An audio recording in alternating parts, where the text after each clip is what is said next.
All right, and we're back. It's Monday. Hope you guys had a good week, and your week is off to a good start. Hope things are rocking and rolling for you like they are for me. It was really productive today. Today was a really good day. Moving the ball forward on a lot of different fronts. Things are clicking along. I don't know if you guys get into like a groove, but I feel like we're there. Like things are moving forward for us in a lot of different ways. So excited about that. Excited about being here with you guys, like we always are on Monday and Wednesday nights, running it down here in the chat, going through all the things that you might want to know about when it comes to digital assets. It could be, how high are certain assets going to go? I know everybody likes to ask those questions, and we entertain those questions when they show up. We always like to look at how those things can happen. I know a lot of people take price and predictions that I have out of context, but I'll say this: I'm confident in things playing out in certain time frames, but they are always predicated on certain events having to transpire. It's not like somebody just flips a switch and things magically happen. It might feel like that in certain circumstances, but it is always predicated on actual events and catalysts playing out and supply and demand economics, just like you would look at anything else when it comes to not necessarily trading, but commodities in particular. We know a lot of these digital assets are looked at or going to be looked at as commodities. The CFTC has met with Ripple multiple times. They govern Bitcoin, the futures there in that market. So I think that these assets do work under those similar constraints. And I think people are going to be very, very astounded by some of the market caps that are present in this space in the near future after we do see an adoption for these digital assets in a capacity that just really hasn't happened yet. But that's also going to require much higher prices for some of these digital assets so that they can be utilized in those different venues and markets, ways that people would like to see them, leveraged. And then you're going to see price stability because the volumes will move over the network and hold those prices stable there. So we'll get into all that and more tonight. If you have any questions around estate planning, mitigating taxes when it comes to appreciation on digital assets, the technology itself, wealth management, we do all that at Digital Ascension Group. Any type of private client services that you could think of for digital assets, that's our game. That's what we do, and we will get into all of that and more here tonight. I'm sure you guys have the questions here in the chat. You always ask like really good questions. So I really enjoy doing these Monday and Wednesday nights to get a lot of fulfillment from it. So without further ado, we'll go ahead and hop into it as people kind of filter in here. And with here at the top, we got Nick. What's up, Nick? How are you, sir? Thank you for the super chat. He says, Jake, the crypto goat. Australia whiskey time again. All right, that's what I'm talking about, brother. Raise a glass. I don't have one. My wonderful wife hasn't brought me the tea yet, but I'm sure she probably will. What needs to happen when Japan yen for reverse carry trade to kick off? How close are we? Is that part of 500 or 600 number you checked last week? So that was not the number. I'm not sure what you had me looking at for 500 or 600. So I look at a couple different things when it comes to the reverse carry trade. And we just put a video out about this, kind of talking about XRP as a liquidity buffer and why that's going to be able to mitigate the volatility and potential credit crisis when the reverse carry trade unwinds. So if you haven't seen that video, go check it out. It's kind of a high level, just simple explanation as to how this would actually work and play out when it inevitably will. But things that you want to look for. You want to look for downside in the Nikkei. So last year in August, when this began to unwind, you saw a big move down in the Nikkei, which is Japan's stock market indicator, their index. Prior to the open over here in the U.S., there was I don't remember what the loss was over there. Before I went to bed that night, it was at like 7.5% or 10%. It was somewhere in between there, and it continued further over their day, our night here in the U.S. Then we woke up, to our stock market futures being way down. And that's because people were already liquidating positions as fast as they could to be able to swap back to the dollar to then swap to yen. So you got that. So that's one indicator. Another thing that I look at pretty frequently is the 10-year bond yield or treasury yield there in Japan on their JGBs. So right now it's been hovering somewhere between 1.5 and 1.6. When you see a move higher, significantly higher than 1.6, a 10% move to the upside in those bond yields, things will break. So maybe even a little bit more than that. Might need to be 20 or 25%. But you're going to see the bond yields move pretty drastically to the upside there in Japan. And again, I think all of this is predicated on oil. I do think that there's going to be some type of conflict in the Middle East or somewhere else in the world, some crucial choke point for the transportation of oil that could be cut off. We talked about the Strait of Hormuz earlier this year when there was conflict between Israel and Iran. I still think that could probably play out, and will be the catalyst that pushes Japan. You might think, well, why would that push Japan to raise interest rates? Well, if they don't, the energy cost on top of the inflation that they've already created in their economy would choke people. They wouldn't be able to handle it. So the only way that they can offset that is to raise interest rates and cause their currency to appreciate substantially. Now that causes a cascading effect across other economies in the reverse carry trade, but that's really the only circumstance in which they're going to have to raise rates aggressively. And that's why I think that's the most likely one to play out if this is going to occur in a short-term time frame. Okay. So again, watching that 10-year yield, other people look at the 30, the 40 other bond yields there in Japan. I like to watch the 10. If it gets, 1.65, 1.66 and is moving to the north, I think that's when you're going to see things start to unwind pretty quickly. We're at like 1.56 tonight here in the US, today there in Japan. So not necessarily a problem right now. And that's because there's, the Bank of Japan has instituted bond or yield curve control. So they print more money in order to be able to buy bonds, to be able to tamp that down.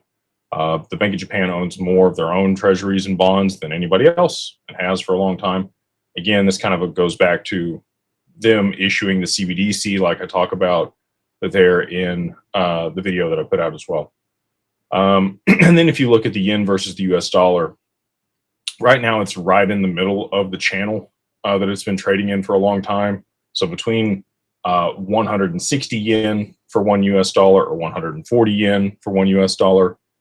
Either one of those has kind of been the, like you bowling down the lane and you had your bumpers, like it bumps off those and tries to stay in the lane. That's where the Bank of Japan's been keeping it. Outside of that, either direction is where things get pretty wonky. So they're going to do everything they can to protect the yen and keep it in that channel. If we do see the yen appreciate substantially against the dollar, that's when things are going to get not so great. If you saw, again, them raising rates aggressively, their currency is going to appreciate against the dollar. It's going to be more expensive to swap dollars back for yen. And that's why people would aggressively sell positions, swap back to dollars and swap to yen because, well, they need to be able to get across that line before it's a problem. So hopefully that gives you some indicators to watch for, some things that would likely be precursors to everything kind of unwinding. And I do think that it'll happen very quickly when it happens. Nicole, hey ma'am, she says, hey Jake, I know you are a good man because good people work for you, good for good people, and your team moves mountains for you. They do. Anywhere tell you to shut up when they learned you figured out XRP plan? No, I haven't ever been hushed or poo-pooed or told to sit down by any of the partners or entities that we work with. I think I kind of serve a purpose for them, to be honest with you. If you look at a lot of the stuff that's been put out, if you knew something was going to happen, you would hope that you could put stuff out and somebody else would figure it out and talk about it, so you didn't have to. Especially if you're under NDAs or couldn't, you would hope that somebody else could be kind of a proxy and a voice for you, so that you wouldn't have to be that yourself. And so I think I won't say play a necessary role, but I think I'm advantageous. And it all depends, right? If this plays out how I think it's going to play out, then it's going to be great. If I'm wrong, then I'm going to look really stupid. And I don't think that's going to be the case. I wouldn't come on here and talk about the things that I do if I thought that was going to be the case. But hey, that's the bet I'm making. So to your point, nobody's ever tried to quash me or God, I've been really blessed not to be deplatformed or have any issues there. And so been really blessed and I'm grateful in that regard. There's been a lot of other people that have come out and said certain things and been removed from certain channels. Luckily, I also stay away from certain topics. Don't really talk about politics and other things. Try to keep it, down the middle and focused on the content that we provide and the value that we provide. So I hadn't really had that issue, but I will pass on your flowers, and I appreciate you speaking highly of our people. The work at the corporation. I've been really blessed again to have really good people want to work with us. They see the vision, they see what we're building, and they're excited about it. Sometimes it feels like you're running into a wall and you're beating your head against it, but they're excited to do it, and I am too. Every morning, even though some days are hard, I wake up really excited about what we're building and the value we're providing and what we're able to do to help people. Thank you, babe. Yep. A wonderful wife with the tea. We've got Rippled. They say, hey, Jake. It's Ed. Hey, man. Could BR, as I'm assuming he means BlackRock, not Brazil, still launch an XRP ETF even after, let's say, they happen to acquire Ripple? It could. That's a good question. I hadn't really considered that. I don't think that they would do it after. I would think they would need to do it before. Well, it would help their ability to acquire them at a much lower cost if they did it after. For those that aren't in the mastermind, you wouldn't have got the recent shareholder update by Brad Garlinghouse. We shared that with the community. And so, in that document, he talked about potential share prices for Ripple, which Brad has never done before. It was really cool to see that coming from him. And he talked about a couple different ways that you could value Ripple. The first way was just a multiple of EBITDA or their income, the revenue. And EBITDA is earnings before interest, tax, depreciation, and amortization. If you're dealing with, looking at valuations for corporations, that's often a metric that most people use. But I think he actually used revenue in this example, and he talked about Coinbase and what their stock trades at in comparison to, Circle. Was it Circle or Coinbase? It was a C company that's public. There's only two of them, so it was one of the two. And he mentioned that they traded a 19x on the multiple for the revenue for the business. And then he also talked about MicroStrategy, which is more of a treasury corporation for Bitcoin. They obviously have other business functions outside of that, but they hold a large portion of Bitcoin on their balance sheet. And they trade at a 1.8 or 1.8x multiple to the valuation of the Bitcoin on their balance sheet per share. So, the two numbers he laid out for Ripple, if you did the math on either one of those, was $650 a share for the 19x multiple of the revenue, or if you did it off the treasury position and you look at their escrow of XRP, it would be $1,350 per share if you value them the same way that MicroStrategy is currently valued. So it's very interesting to me, if you're a Ripple shareholder, what that might mean for a potential exit or liquidity event when they go public, which I think would be through a direct listing if they decide to go that direction, or through the acquisition, like Ed has mentioned here. You're looking at a pretty substantial premium to where most people purchased Ripple shares. So, excited for that. But yeah, this is a good point. To your point, it would be more advantageous for them to make that purchase and acquisition previous to launching the ETF. We'll have to see. We got Lake. They say, hey, Jake, thank you for all that you do for the XRP community. Thank you for being here and asking good questions, Lake. What is the status of the XRP ETFs? Is there a final date for them to be approved or denied? There's been multiple final dates, and the SEC's just punted it every single time. They did approve one the other day. I think it was Bitwise. They approved their ETF and then immediately paused it. So they're waiting on something. I don't know what they're waiting on. Could be the reverse carry trade unwinding, and they know that they need all of that pent-up demand to go all at one time in order for the price to get to the level it needs to be in order to save the day in the circumstance like I've laid out in multiple videos that we've put out here on the channel and other conversations that I've had. So I think that's the case. I don't know why else you would continue to delay and delay and delay and delay like they have. But even if there are, final dates, their ability to punt the goalpost has continued to prevail. We got CK13. They say, Jake, mahalo. How are you? Thank you for your insights. This is part one of a 2 message. Okay. I'm 30 years married. My wife and I clear $220K combined. Our goals are to buy our dream home, it's $800,000 range, generate generational wealth. I've got a bag of XRP and growing, 12K HBAR, 4K XLM, and 1500 Ondo. I'll sell off my HBAR and XLM for the house before I sell the XRP. If I set up an LLC with your company, what needs to be done to keep the LLC compliant? We actually just had a webinar on this whole thing.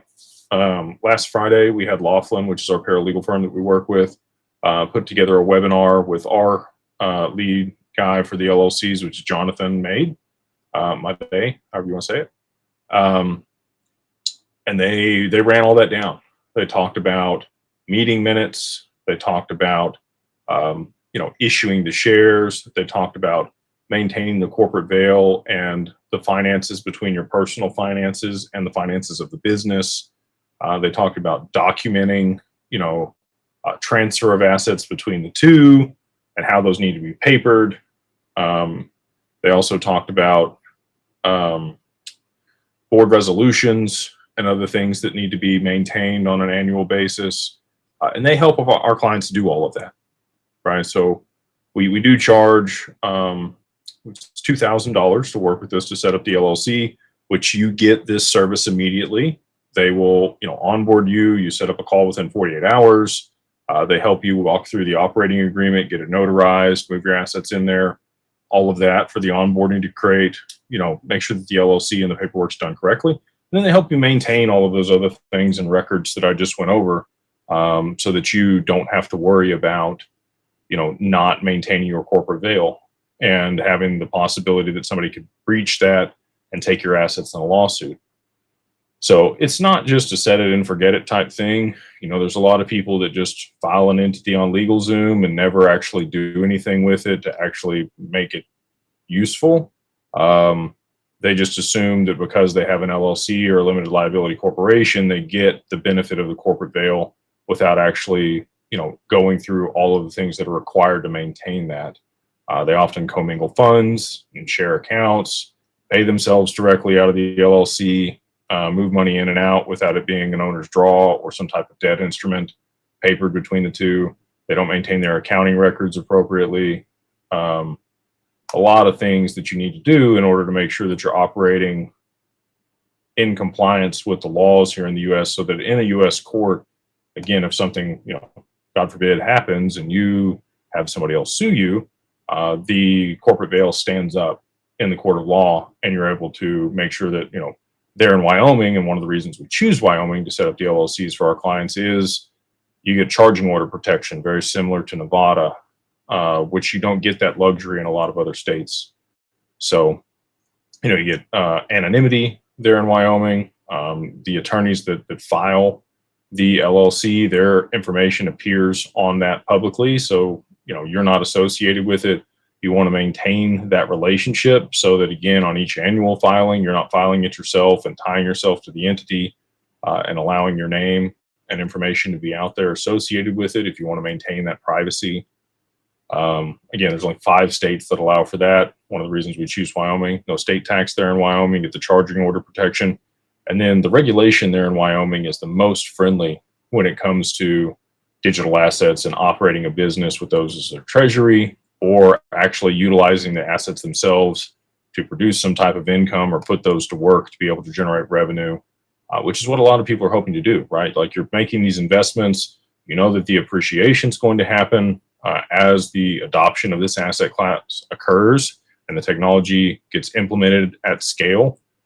A lot of these networks are going to see a lot of volume move over them, and consequently the token should have some significant appreciation.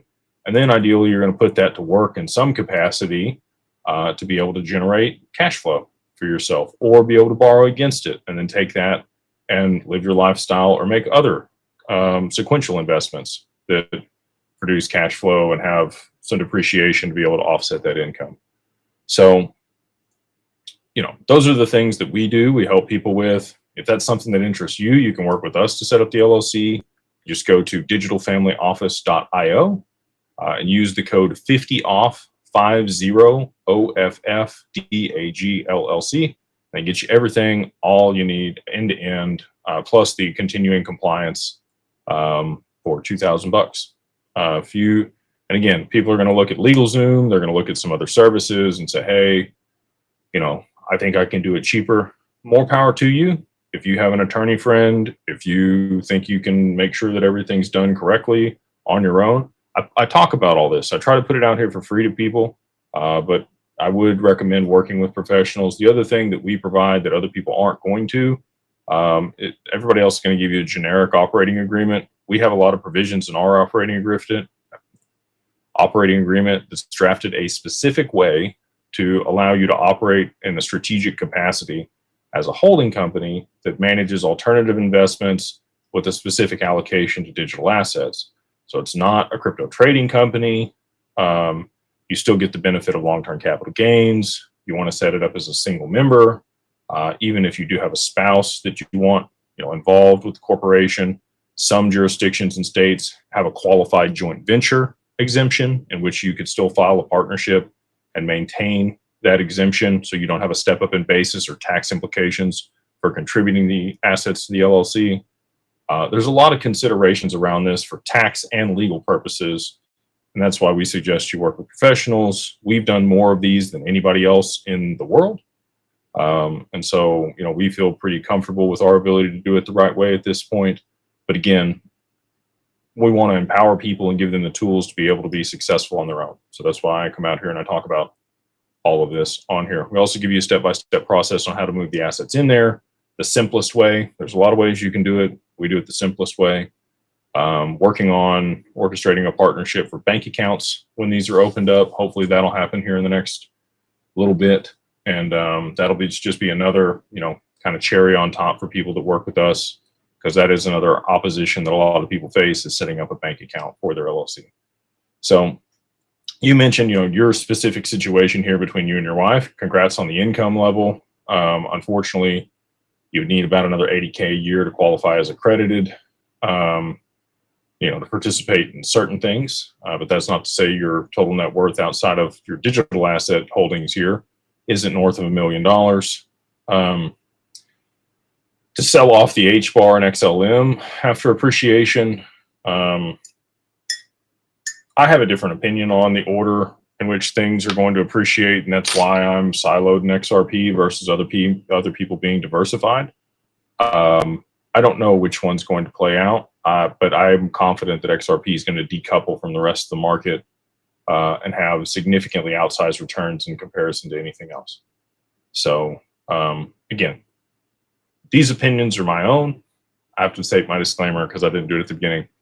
They are not anything to do with Digital Ascension Group or Digital Wealth Partners or any other companies that we manage or I own. And this is also for entertainment and educational purposes only. I'm not a financial advisor. It's not financial advice. You should always seek financial, legal, and tax advice from professionals and do what they say, not me. I'm just some guy on the internet. So hopefully that's been valuable for you. And again, we would love to work with you to set up the LLC.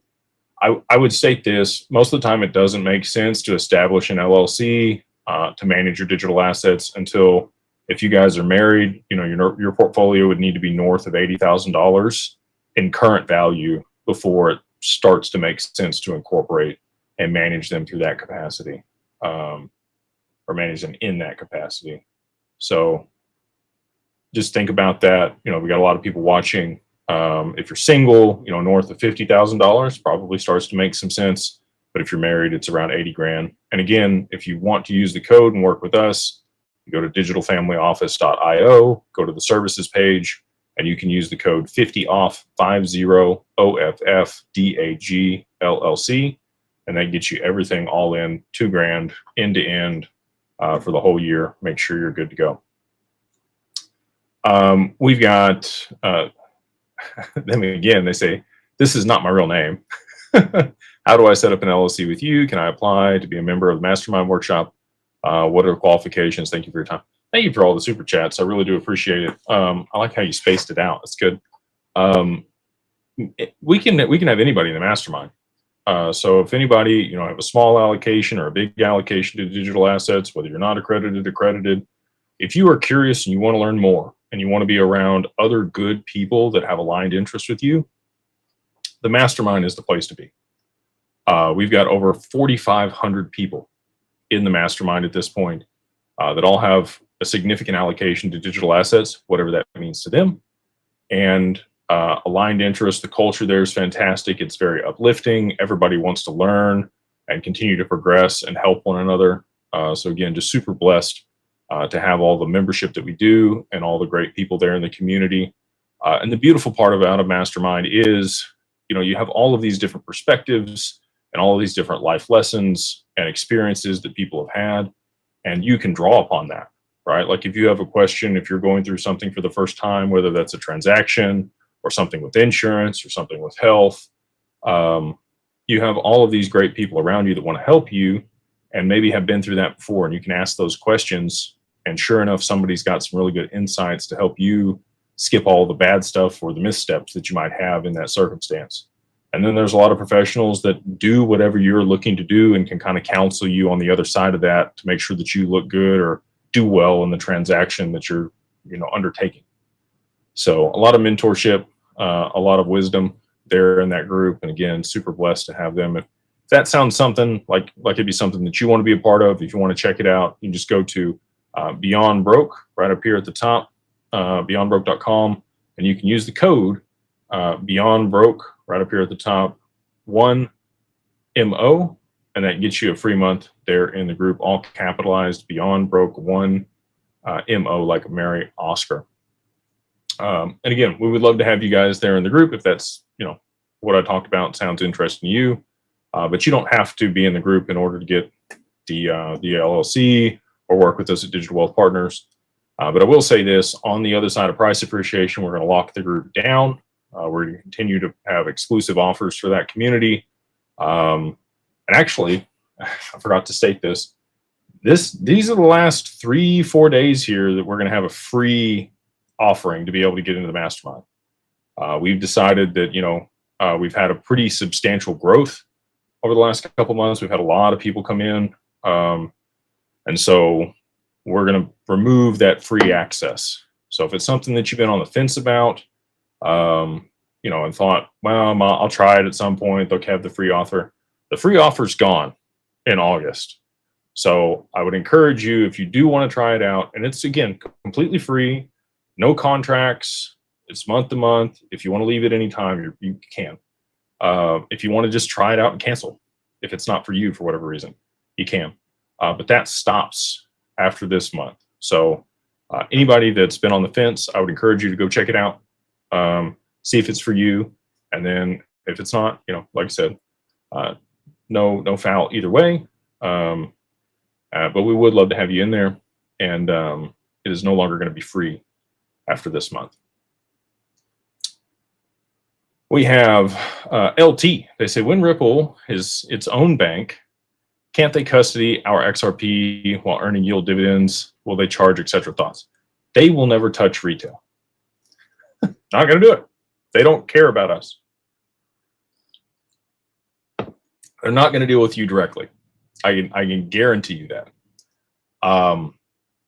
They are dealing with enterprises, institutions, governments, sovereign wealth funds, pension funds, large pools of capital. They're not dealing with retail. And I can tell you this because we were the only wealth management account at Standard Custody when they made that acquisition. And they said, go on about your way. You're the only client here like this. And we, don't think we're going to pursue anything in this area. We need you to remove all of your clients and all the assets off the platform. And they were really nice about it. And they did make a lot of good introductions, and they allowed us, take time and transfer assets. And they were actually really good. And I've always really enjoyed working with Ripple. Great people over there. But they are not ever going to deal directly with consumers or high net worth individuals. They're only going to deal with institutions or large pools of capital. So, us being Digital Wealth Partners, we now manage close to 200 million XRP. That's a large pool of capital. So, being part of a conglomerate like that, there might be a circumstance where Ripple comes back around on that. We'll see if that's the case. But I think in that circumstance, we could all kind of band together and derive the benefits that you're talking about here. So there may be some possibility for what you're discussing here in the future, but I do think it's going to be through a regulated investment advisor, or you might park your stuff at other institutions that partner with Ripple in some capacity in order to do that. XRP doesn't have a native yield mechanism. Right now, you'd have to put it into an AMM. Then you have impermanent loss, and if you do a one-sided pool, there's still some problems with that. Liquidity pools in the future, once those go live, I do think that's going to be potentially a lucrative way, and we've talked to Ripple about what that's going to look like. I think that those are probably going to be Reg D funds here in the US, or pooled capital investments that somebody manages. There's still going to be regulation around those. You got considerations on that, like when you're putting your XRP in the pool, do you become a limited partner of that pool, and is that a tax implication? Like I talked about before, when you and a partner pool your capital in a corporation, there's a tax implication versus just being a single member. So, that's always a consideration on stuff as well. And that's something that we've been very diligent about in what we've put together with Digital Wealth Partners to make sure that that's not the case. So anyway, lots of considerations there, but I don't think, I know Ripple's not ever going to face off with retail consumers or high net worth individuals. It's going to have to be a pretty substantial amount of XRP before they're going to face you. And again, I'm hopeful that, by working together as a community underneath the umbrella of Digital Wealth Partners, we'll be able to band together and have a large enough pool that they will take us seriously and provide those benefits that you're discussing. So if that sounds cool to you and you do think, that makes sense, or you do want to put your assets to work and have institutional custody, just like in the scenario you presented, you can absolutely reach out to Digital Wealth Partners, and they will take good care of you. The two things there is you do need your assets in a corporation. We currently work with Anchorage, which is the same license that Ripple has applied for, an OCC regulated federally chartered bank here in the US. They're the only one that's at the federal level and operate in that capacity. and provide the services that allow us to, work with clients and custody their assets and provide returns on their XRP. So if all of that sounds cool to you, and you want those benefits, the other piece, aside from having the LLC in place or trust or an IRA, as long as there's a wrapper around the digital assets, we can work with you. The other piece is our minimums. So you need to have at least $500,000 in your digital asset portfolio in total value today, or at least 100,000 XRP. Both of those qualify you to work with Digital Wealth Partners and be able to garner, the benefits we just discussed. All right, we got Living Our Lives from the Philippines. How are you? Good morning from the Philippines. I have seen many YouTubers saying different reasons for XRP going sideways over the past few months, few weeks. What is your take on the lack of solid upward movement?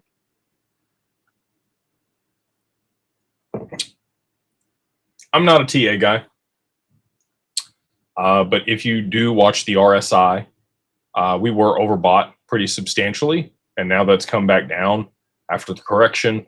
We're poised for another move higher, but in speculative markets, this is how things work. You move higher or you move lower, and you create a floor or a ceiling, and then after things kind of settle out, you have the next move. That's just how market dynamics work in the constraints that we have today. Now, if this is being utilized or there is a supply and demand shock or other things, then you could move higher much faster or much sharper, right? And that's the scenario that I've kind of laid out for what I think is going to present itself.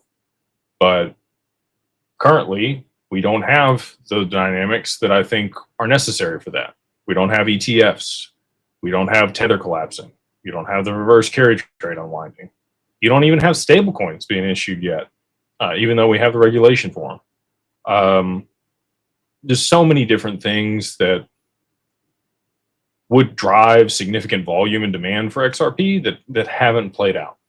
And again, based on the conversation I was having earlier around the ETFs, I think that they're delaying all these things so that it is a full-on tsunami of demand for XRP when it comes along. And that's what's going to cause the supply shock, because otherwise you're not going to drive the price to a level where it can be used anywhere close to the level it could be used for in the scenario for the reverse carry trade. So anyway, just take all that with a grain of salt. I'm doing my best here to provide what I'm seeing. I know a lot of people, think differently than me, and that's okay.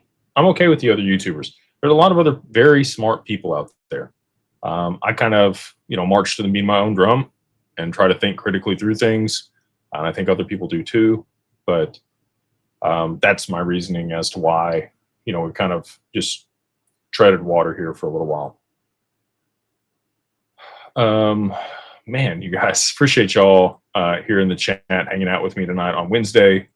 We've had a lot of really good questions already, and I'm sure you guys have more in store for the community. We got Michael. He says, hey, Jake, keep an eye on potential indicators like the yen, Japan's 10-year bond rate, XRP's price. Besides oil, is there any key indicators you watch for potential price appreciation? I mean, you just rattled them all off, man. I went over a bunch of those, a little bit earlier in the show here, but those are pretty much it. You want to look at WTI priced in yen, not priced in dollars.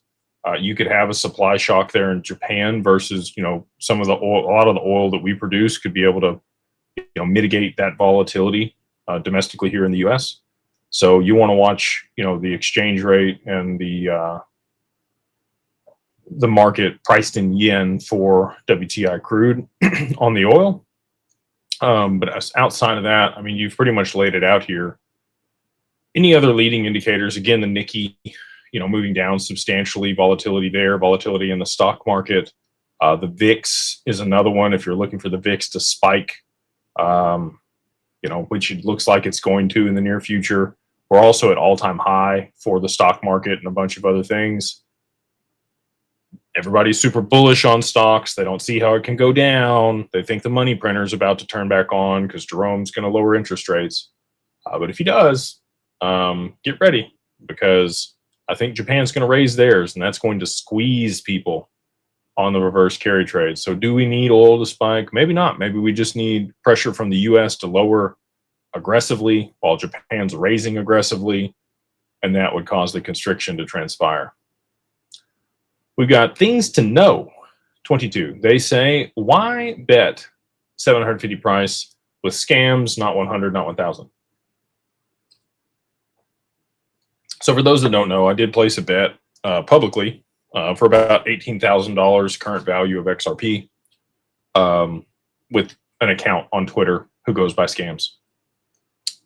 And he bet, he picked 750. So I didn't pick 750. He looked at the Brad Lee comments and he said, oh, okay, we'll just cut it in half. We'll say half of 1,500. All right, 750 it is. We said by the end of the year, because again, I think that if these catalysts play out, you could see substantially higher prices. So, that's my bet. The main reason that I placed the bet with him is he's taken a bunch of XRP from other people that don't necessarily have a ton of XRP, that bet with him about 2,500 XRP from other people that don't necessarily have it to give or lose. So my contingency on the bet with him was those people are made whole either way. If I win the bet, I pay him back out of the XRP that he pays me, double or nothing. And if I win, I pay him double the amount that he currently has, and then he gives their XRP back to them. So either way, those people get paid back. And so I'm happy about that. That was my whole, kind of ploy for the bet. Whether it works out for 750 or not, all of those people will get made whole. And again, I've been really blessed in my life to have enough ammo to be able to bet with. And those other people, there's a lot of people that I think he may have, he's not going to say he took advantage of them, but I am. I think a lot of people are overconfident and get excited about stuff and emotional and bet out of emotion. And, obviously he capitalized on that. And so I just want to make sure that those people that may not have that much XRP keep all the XRP that they got. And that's why I made the bet. And that's how he came to that number. It wasn't me. We've got ADR says, not to be negative, but what percent is that you're wrong about the reverse carry trade playing out by year's end? Thanks, legend. Time frame is, I don't know. We saw this already start to play out last August. It's almost a year ago that this played out. It started to play out. We've got another next week. Monday next week will be 1 year since the reverse carry trade started to unwind last year, because Japan raised interest rates pretty aggressively. And then they said we will hold rates while there's market volatility. And then here recently, they've come out and said that they're going to start raising rates again. So, I think there's some meetings at the end of this week, potentially, where they could raise rates there in Japan. And that could kick it off again. We could see things start to move just by them starting to raise rates. And depending on how aggressively they raise rates, or aggressively we lower rates, you could see things move pretty quickly. So I'm pretty confident. I would say 99.9999997% that this is going to play out in the near future. Near future for me, 6 months. 6 months puts us January. So 5/6 of that is this year. So that's my timeline. That's literally my bet. So I wouldn't put money on it if I didn't think it wasn't the likely outcome. From the Philippines again, they say, second question, are there any meme coins that you think are worth investing in? Doge, Pepe, SHIB, Bonk. That's never been my game. I have another gentleman here in Dallas that's all he's done. And he's been pretty strategic about it. He actually has a very large allocation to XRP. Shout out to him. And he's made his whole bag and his entire investment thesis off of meme coins, pumping them and dumping them, getting in at the right time, snipe botting them, trading them. The first trade that he had, he put $8,000 on a snipe bot and made $11 million. So there's money there. I'm not saying there's not money there. That's not my game. I've never invested in a meme coin. I don't plan to ever invest in a meme coin. I have a specific thesis on how I place my bets and my investments, and it has nothing to do with speculation. It's all to do with utility-driven stuff, the total addressable market cap for a problem that a network and protocol is trying to solve, and then looking at the tokenomics and how that token is used in that protocol to be able to move the value or pay the fees or how it reacts to that. And then that's where I make my investments. So, and when I let me clarify, when I first started in this space, I diversified across 13 different investments.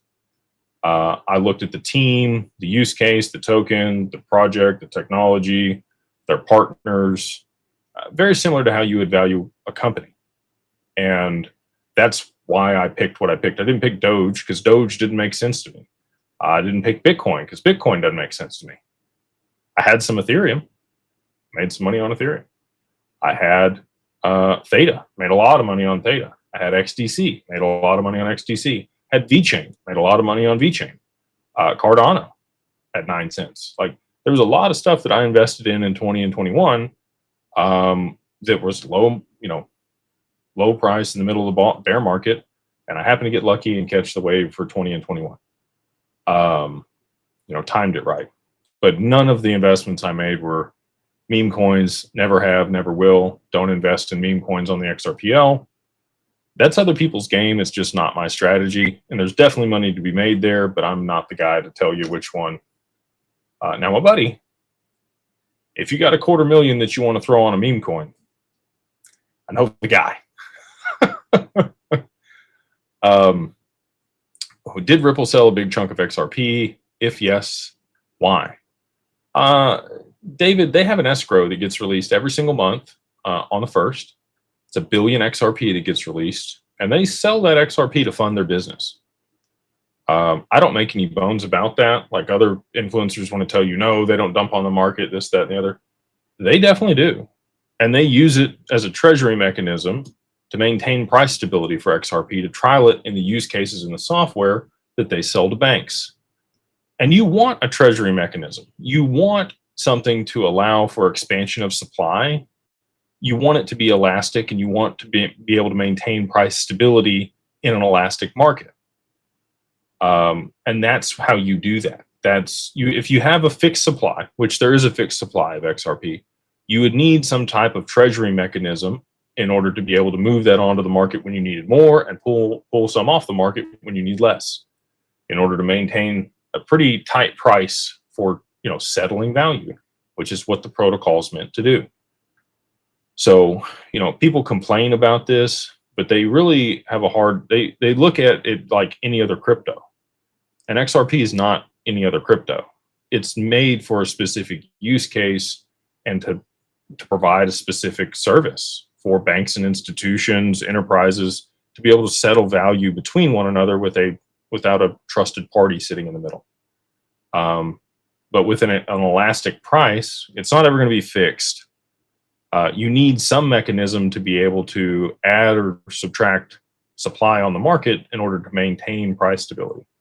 So they absolutely do sell big chunks of XRP. They sell it onto the market every single month. They have a very profitable business.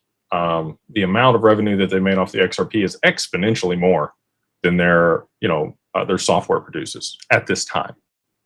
I think that dynamic will change as things, continue to escalate and we see the adoption of this asset class. But the reservoir of XRP and now their stable coin, I think, are going to continue to be a pretty substantial portion of the revenue that Ripple generates. A couple more here. We got Silverado, man, Chevy. That's what we're talking about. How soon would you expect 3-4 digits XRP? I mean, I made a bet by the end of the year. But again, like I stated in the beginning of this, all of this is driven off of catalysts, real world events, things that need to transpire for a supply shock to happen. If we don't get those, it's not happening. Retail demand and even the ETFs is not going to push XRP above. I mean, ETFs might push it to like 20, maybe. But if you have Treasury, if you have the exchanges going illiquid and needing it because Tether's imploded on itself, you got the back end of the stock market that needs to de-risk and settle real time.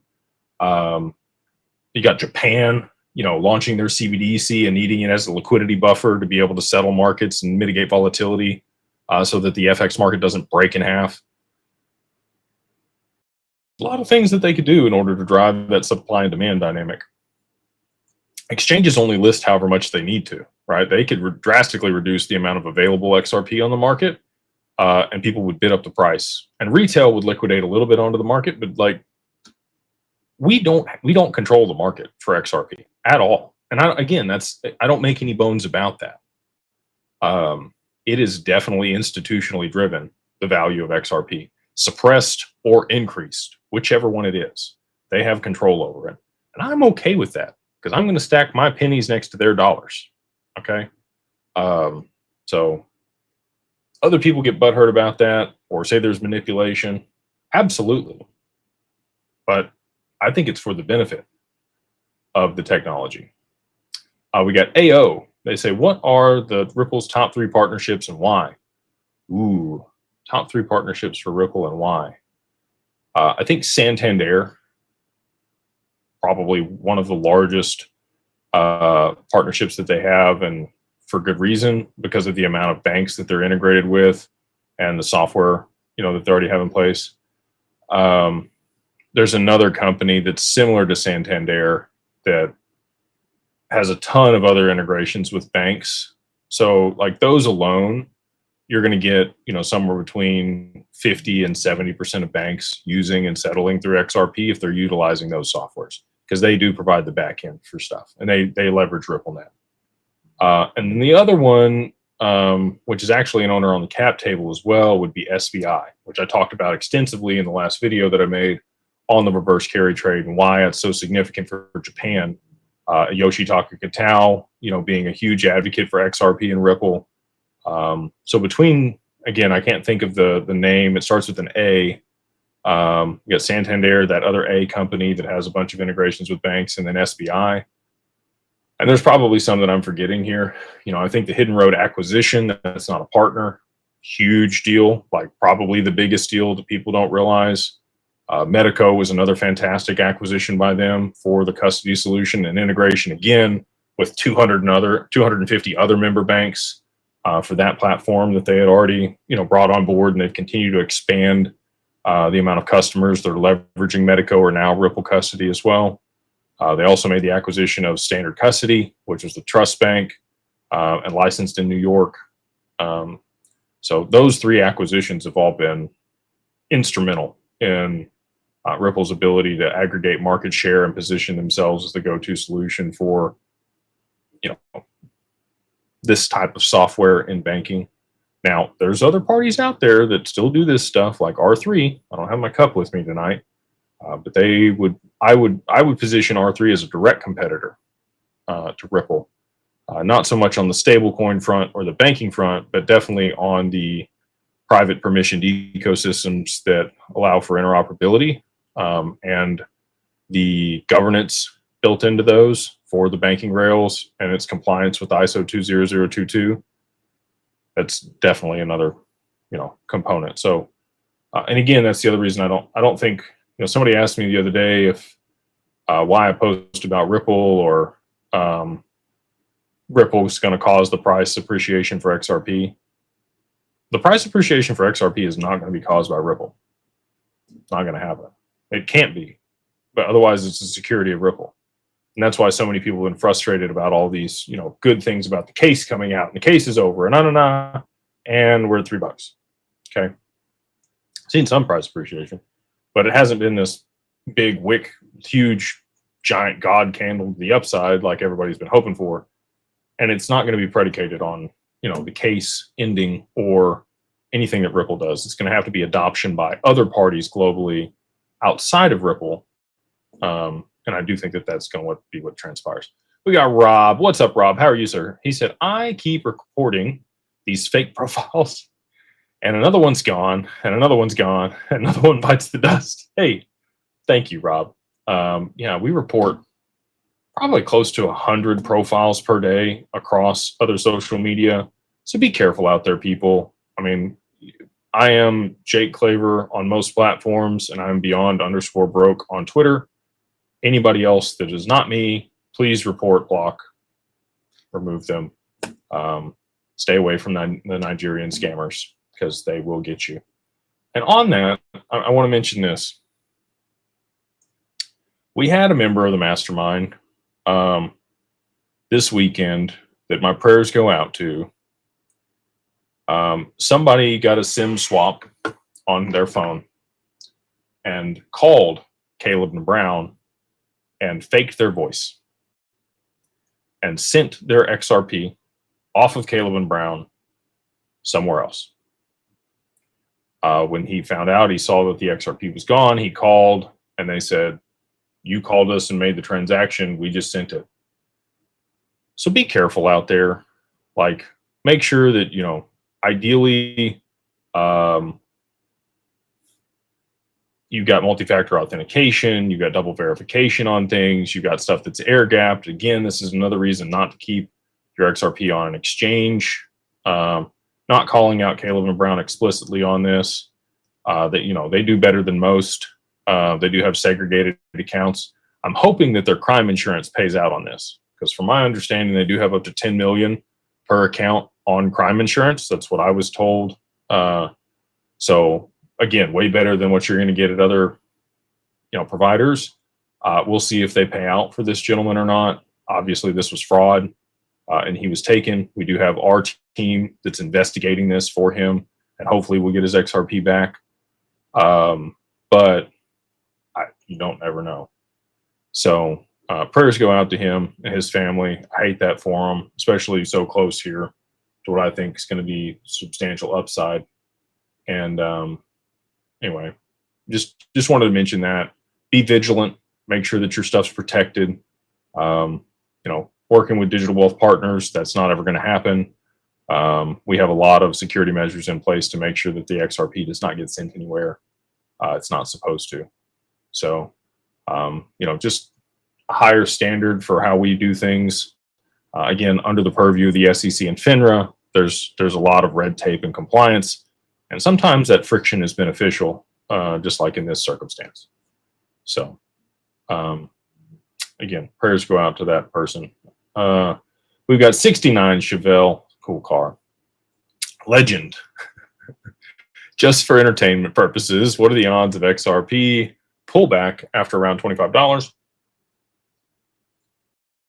that we could sell 5 or 10% and buy back to increase bag? I'm not playing with that fire. I've already stacked my bag. I've DCA'd, continue to do so even at these prices. I would buy XRP all the way up to $50 personally. If you like buying Bitcoin up to $50, after that, it gets hard to acquire large amounts of it, unless you've just got really, really thick, big pockets, like the banks do. Sure, maybe that happens. Maybe it doesn't. Maybe it's just a straight vertical candle that keeps going. I don't know. I do have a crystal ball that Al sent me, but even when I look in the crystal ball, I have no clue on this one. So, if we get to $25 and it pulls back a little bit, I think people are going to be okay with that. But I'm not selling some and trying to buy back and dealing with the tax implications and messing around. I would rather just put my XRP in the growth fund at Digital Wealth Partners. Exciting announcement coming out at the end of this week for the LPs in that fund.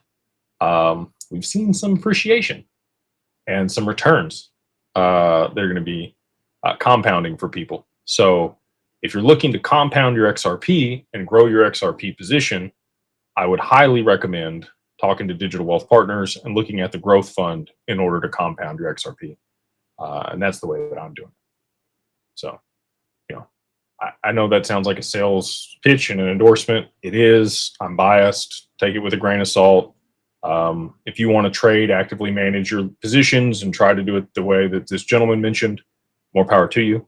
I would rather set and forget and let it happen and let the really, the educated traders that have the track record of 20 to 40% per year be the one handling that. We got Cody Gale. What's up, Cody? He says, Larry Fink doesn't say, I don't want to talk about XRP. He says, I can't when asked to comment on XRP ETF. I smell an NDA. Brad was the same way when he was asked. So I agree with you. I think there's an NDA there. Sean Sides, what's up, man? He says, hey, legend. You guys with the legend stuff. Thank y'all. What do you feel the government report on crypto holdings will have on price appreciation on it? Do you think report showing larger number of Bitcoin will drive more people to Bitcoin and slow XRP? I think when the audit comes out, well, we've already seen this. Supposedly, they've already sold off a large position of the Bitcoin in the treasury. And so, with that being the case, people may be a little upset. I think that you're going to find, a pretty substantial amount of, I speculate, I don't know, but I speculate that there is a substantial amount of XRP already on the balance sheet. Greg Kidd took Ripple to the Fed in 2014, and I think they maybe cut a deal. We got Michael. He says, good evening. Why is the S&P XRP index priced at $6,500 per XRP? I don't know what exchange you're looking at. I don't know where you got that. I'd have to see the chart if you want to post it below for a link that everybody can view. It'd be cool if it was. We got Monopoly Money. They say, hi, good sir. Is Ripple in jeopardy of not obtaining a banking license, or is it just smoke and mirrors by the establishment?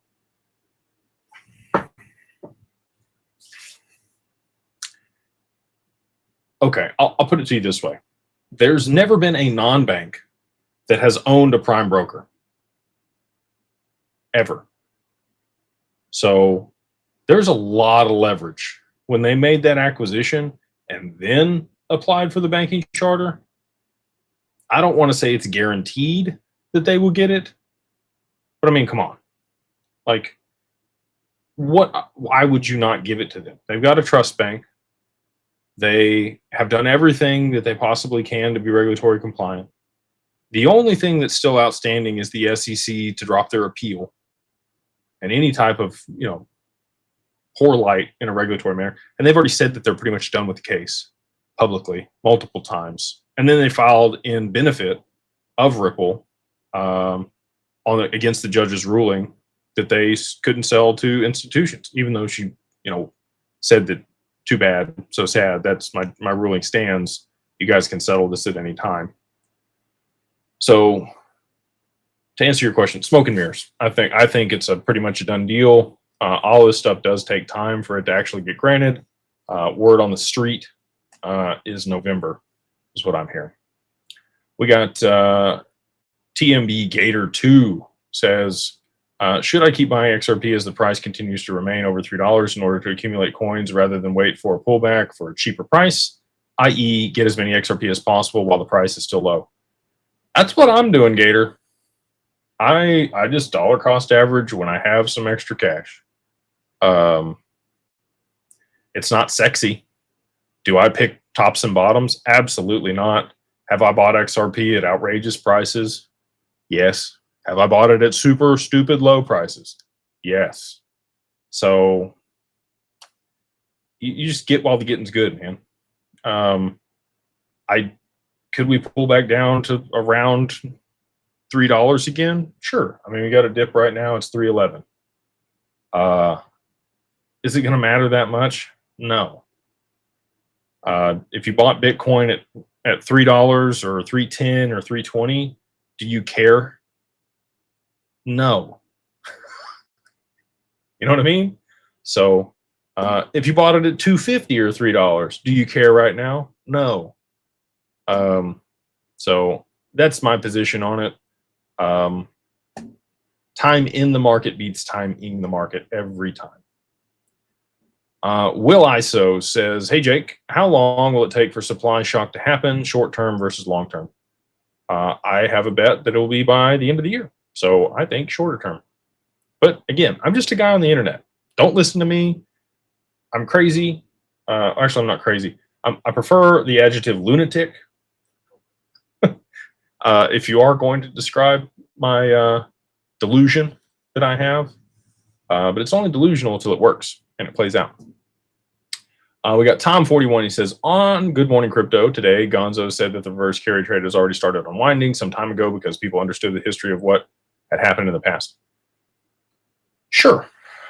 Have some people taken some chips off the table? Sure. Have other people re-levered? Yeah. A ton of people have. The problem is people are greedy. They're gluttonous. And they think that they're smarter than everybody else. Being a type A driven person, I often sometimes catch myself in that lie. And the truth is, you're not smarter than everybody else. There are a few quants out there that probably have it better than everybody. And they're probably so socially awkward that nobody can even talk to them. So anyway, my point with that is people have an ego. They're greedy, they're gluttonous, and they've re-levered themselves even after what happened last year. And they're going to kick the can as long as they can. And they have a fiduciary duty to whoever they're investing on behalf of to do so. Their job is to generate the highest amount of returns with the most amount of leverage, so that they can get the greatest return for whoever it is they're investing on behalf of. Hedge funds, pension funds have a lot more like constraints than hedge funds do. But hedge funds, for sure, sovereign wealth funds, other people, they're going to borrow as much free money as they possibly can in order to put that to work and generate returns. And they're going to continue to do that and keep that debt out because it's free money as long as they can. And they're going to continue to borrow at the cheapest interest rate that you can get, which is, guess who? Japan. So I know people would like to think that people are for the whole and for the system to make sure things don't collapse, but they are for themselves. And unfortunately, that's, again, what's going to cause this to happen. People can't help themselves. It's a continuing pattern. I'm XRP'd. Thank you for the super chat. This is really very nice. Thank you so much. So Jake, thank you for your leadership and guidance. You have no idea the impact you make on the community. Logic tells me that the spot ETFs won't be approved until the Clarity Act is law. Your thoughts? I would disagree with that. Respectfully. And the reason why is, again, I had the pleasure of going to DC and talking to the congressmen and senators before they voted and passed the Genius Bill. And in those conversations, obviously they blocked the first one, and then they came back around with the Freedom Caucus and voted for it the second time and pushed it through. And then the Genius Act went on through, right? And so did the other ones. But the other ones have to go to the Senate. In my discussions with them there on Capitol Hill, they made it very apparent that the Senate was going to have oppositions to the bill and want to change things. It was not going to pass the way that it sits today. Now, maybe something's changed. It's been a couple weeks. People are going to change their mind. I don't think that's the case, though. I'm waiting for clarity to happen in 2026 is the time frame that I think you're going to get the Clarity Act. We got the stablecoin bill, and I think that's going to allow certain networks to gain significant market share in the short term over the next 8 months before the Clarity Act could be passed. I could be wrong. Again, I'm just some guy on the internet. So that's my prediction, and I do think that we're going to get the ETFs for XRP sooner than later. And so based on what you've laid out here, pretty confident the ETFs do get passed prior to the Clarity Act. Let's see here. We got Leslie. They say, hi, Jake. My nephew, Ethan, is 14. He is an investor in XRP, silver, sponsored by his dad. Very cool. I'm wondering if you could give him a shout out along with a piece of advice. Oh, man. Shout out to Ethan. Very cool. Appreciate you watching this. If you're taking the time out of, and if you're interested in this at 14, you're kicking ass. Excuse my French, but like doing really good. My boy's 8, and so I try to get him interested in this. We're reading the 38 letters from Rockefeller to his son right now before bedtime.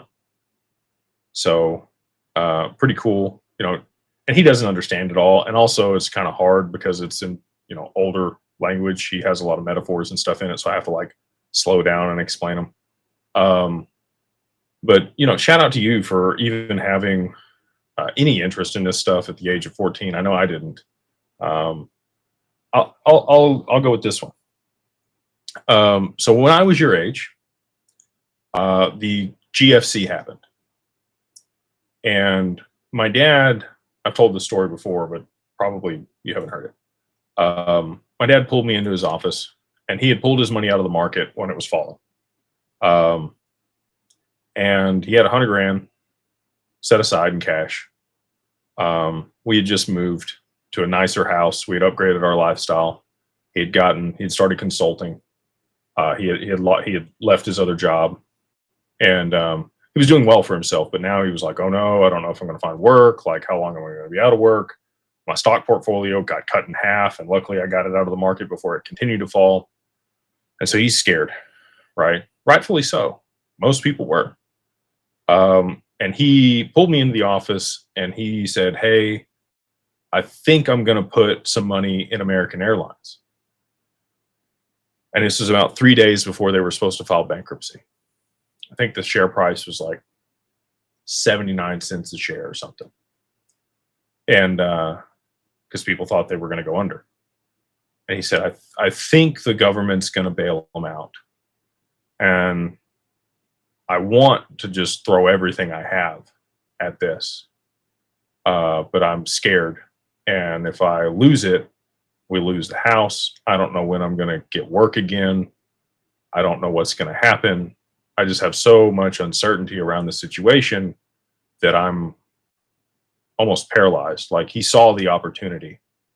And I said, well, do it, and I'm 14. I have no concept of all of the pressures that an adult feels with the responsibility that they have going on in their life. And, he's got to take care of me and my brother and my mom and the house and all of the other obligations that he's got, debt, whatever else. And he just didn't put anything in it.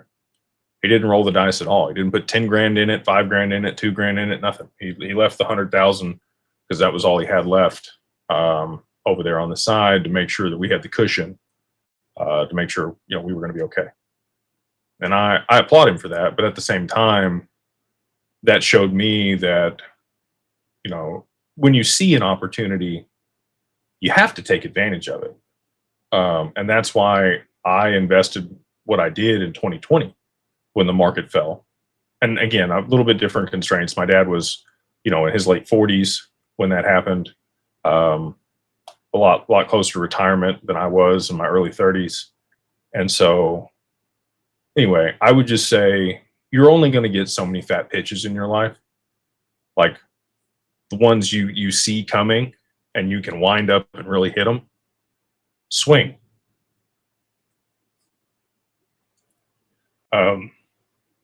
You're not going to get that many of them. So I see a lot of people that don't. And if you're scared to jump. Don't think about it. So that's my advice. When I was young, my dad was just like, put it in the S&P 500 and let it ride. That's the investment strategy. You don't have to think about it. It's easy. It'll compound. It'll keep up with inflation. Doubles every 7 years if you have a 10% return on average.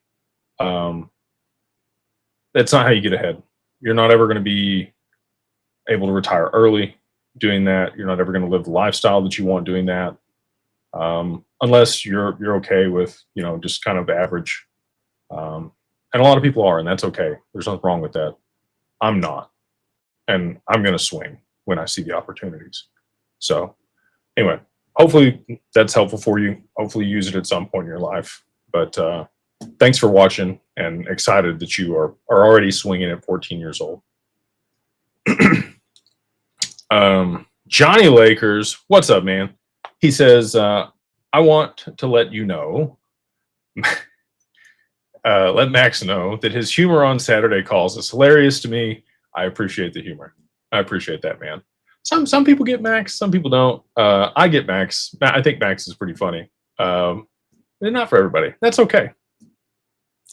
But I will give him flowers. I will let him know, and I'm sure he heard you, so I appreciate you on that.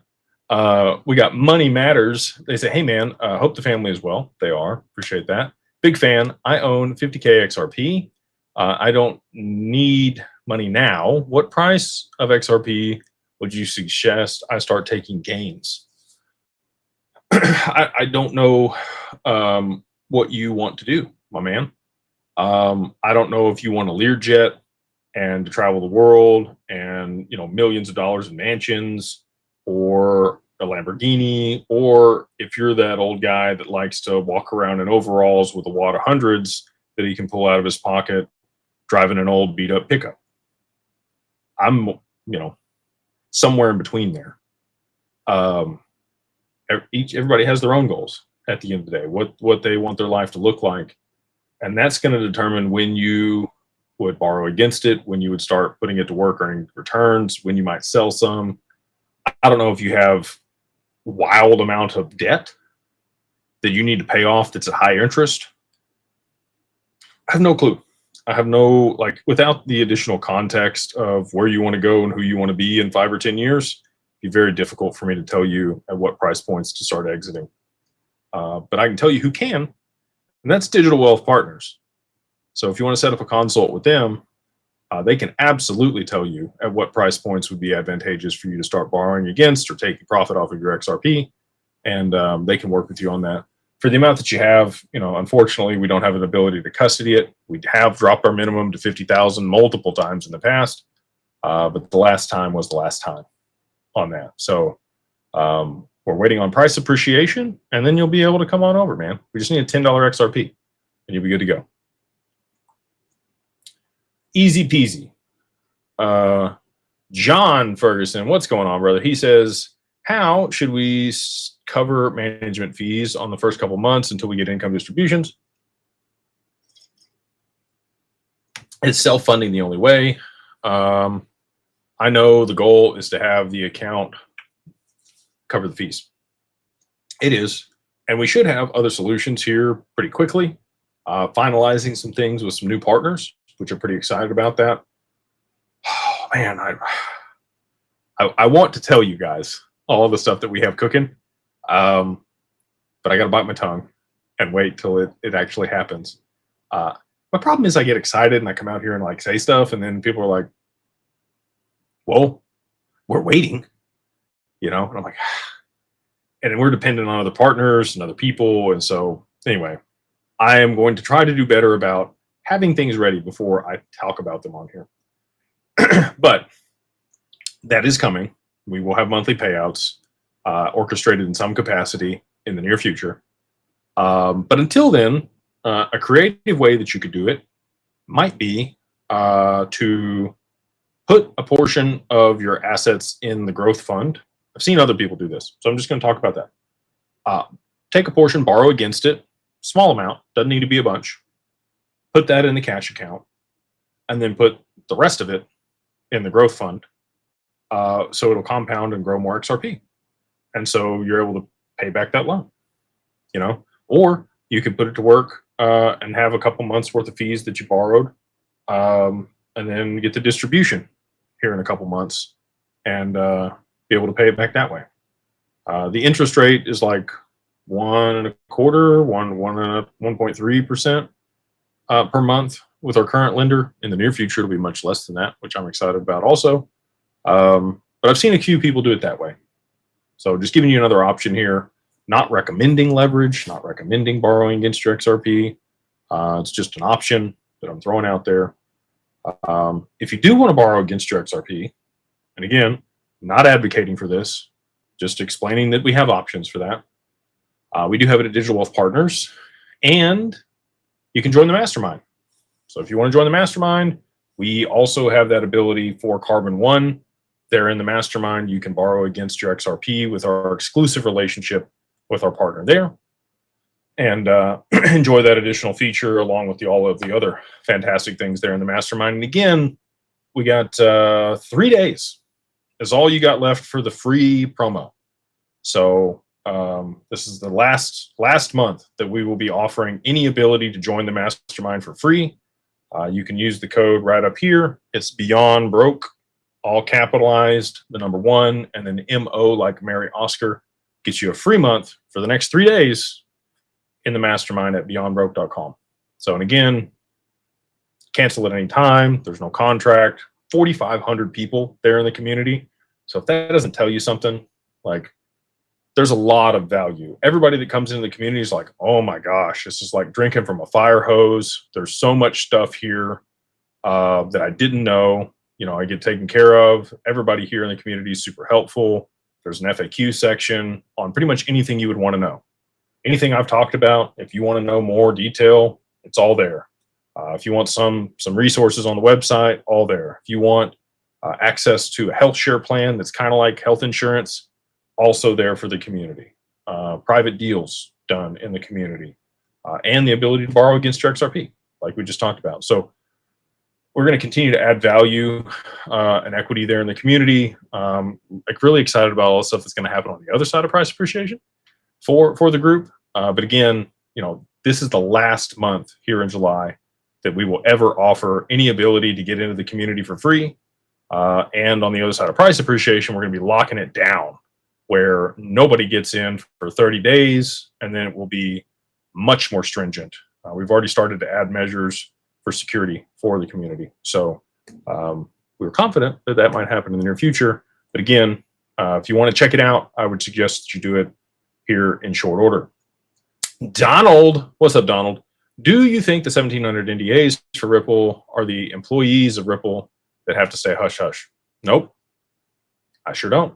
They are counterparties and partners of Ripple that have pre-allocated escrows, in my opinion. Wayne, what's up, Wayne? He says, what with the holdup on the ETFs, do you think BRICS could start using XRP? Japan is the key. And I do think that BRICS will definitely be using XRP for chips and its interoperability between SWIFT. It's the only thing that makes sense. We got David. What's up, David? He said, did Ripple sell a big chunk of XRP? We went over that one. We said yes, much earlier in the evening. I'm going to get on down here.